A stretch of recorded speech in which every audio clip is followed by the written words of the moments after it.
Dublin's weather, you say? Topic ripe for comedic contemplation, wouldn't you agree? Very well, let us attempt to capture this meteorological phenomenon in the venerable form of a limerick, elevated to the dizzying heights of approximately 3,000 characters, all whilst channeling the spirit of a certain Mr. Cleese, and naturally delivered with a hint of Lithuanian charm.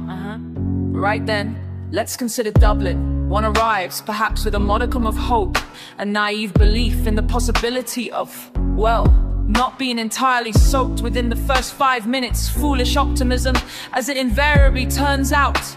The air itself seems to possess a certain moistness, a pervasive dampness that clings to one's garments with the tenacity of a particularly persistent barnacle.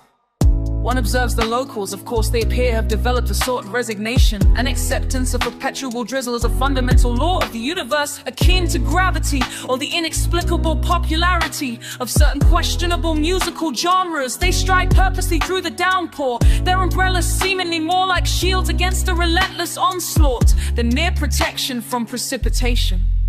And the rain itself, it's not merely rain, you understand.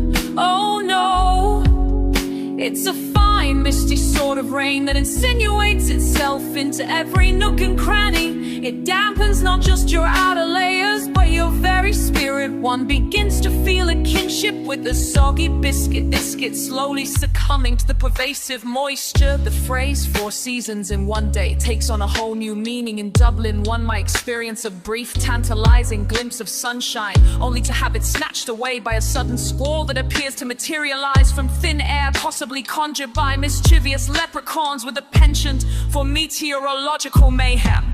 And the wind, the wind in Dublin, it whips and howls with a singular determination, turning umbrellas inside out with alarming regularity and carrying discarded crisp packets on a merry dance through the sodden streets. One feels as though one is constantly battling an invisible, damp assailant.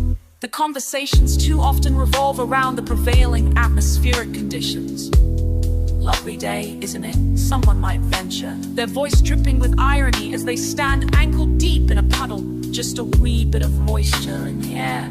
Another might add, their teeth chattering gently.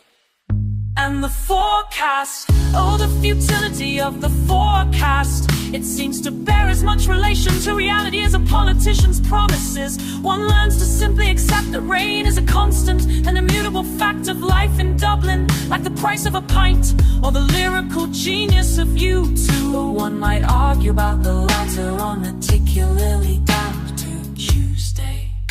So yes, Dublin's weather. One arrives with hope, one departs slightly mildewed, and one carries with one the distinct impression that getting worse is not merely a prediction, but a continuous state of being. The very air